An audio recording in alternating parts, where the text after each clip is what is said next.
네, 국회에선 오늘 포스트 코로나 지속 가능 경제를 위한 하도급 불공정 개선 모색 토론회가 열렸습니다. 장한지 기자와 자세한 얘기 해보겠습니다. 장 기자, 오늘 토론회 어떤 토론회인가요? 네, 국회 산자위 위원장인 더불어민주당 이하경 의원과 같은 당 민형배, 박상엽, 이정문 의원 그리고 민변 민생경제위원회 참여연대 공동주최로 열렸습니다.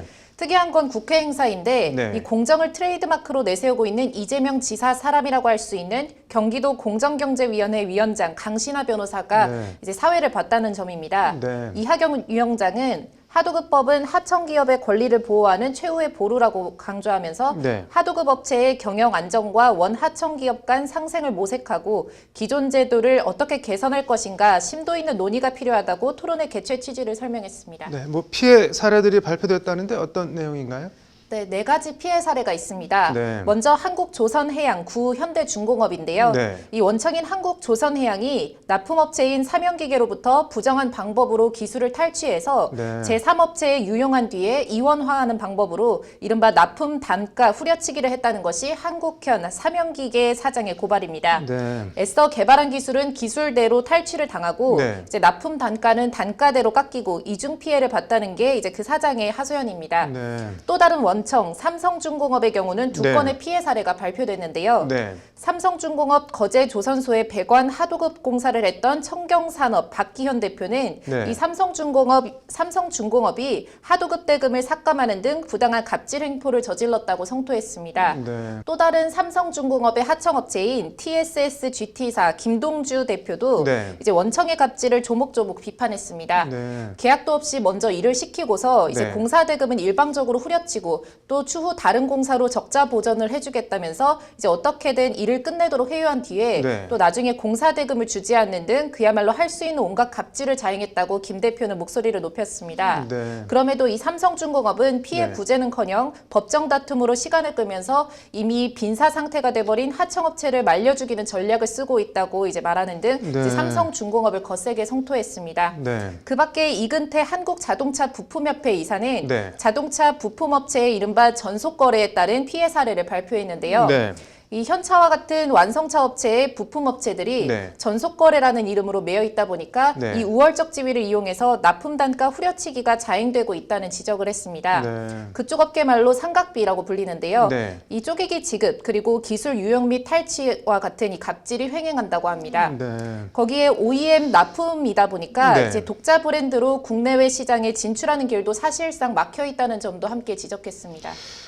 이게 뭐 전속거래 전속이 아닌 종속이다 뭐 이런 말도 나왔다고 하는데 재벌들이 아직도 저러고 있다는 게 참 그런데 뭐 통계 같은 게 있나요? 네, 지난해 공정거래 조정원에 접수된 분장 사례 2,032건 가운데 이제 하도급 거래 분야가 1,142건으로 37.7%로 나타나면서 1위를 차지했습니다. 더 심각한 거는 이제 하도급 대금을 부당하게 감액당한 이 중소기업의 60%가 거래 단절을 우려해서 아무런 대응을 하지 못한 것으로 나타났습니다. 원청에 종속된 수직적인 갑을 관계 속에서 이 갑질을 당해도 침묵할 수밖에 없는 하청업체의 현실과 비애를 그대로 보여주는 대목입니다. 이와 관련해서 박영선 중소벤처기업부 장관은 오늘 토론회 인사말을 통해서 기존 불공정 거래뿐만 아니라 온라인 플랫폼 시장에서의 새로운 불공정 거래 유형도 나타나고 있다면서 포스트 코로나 시대 불공정 거래 개선 방안에 대한 점검과 모색이 필요하다고 강조했습니다. 뭐 그래서 뭘 어떻게 하자고 어떤 대안들이 제시됐나요? 하도급법 개정 필요성과 주요 개정 방향이라는 제목으로 주제 발표를 맡은 참여연대 경제금융센터 실행위원인 김남주 변호사는 이제 수직적, 전속적 산업구조의 개편이 필요하다고 강조했습니다.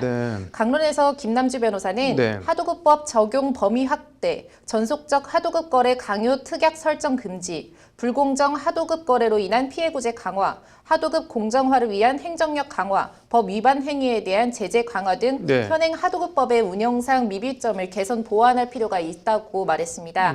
이를 통해서 이른바 을보호법의 현장 규범력을 총체적으로 강화하고 사후적으로 민사적 피해 구제도 강화해서 이 을들이 실질적인 상생 교섭력을 갖출 수 있도록 해야 한다고 김 변호사는 말했습니다.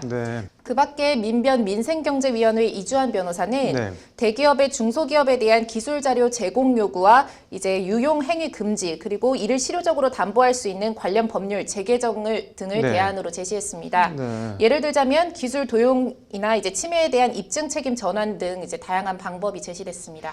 아무튼 뭐 대기업 갑질 같은 구태는 이제 좀 정말 사라졌으면 좋겠네요. 오늘 잘 들었습니다.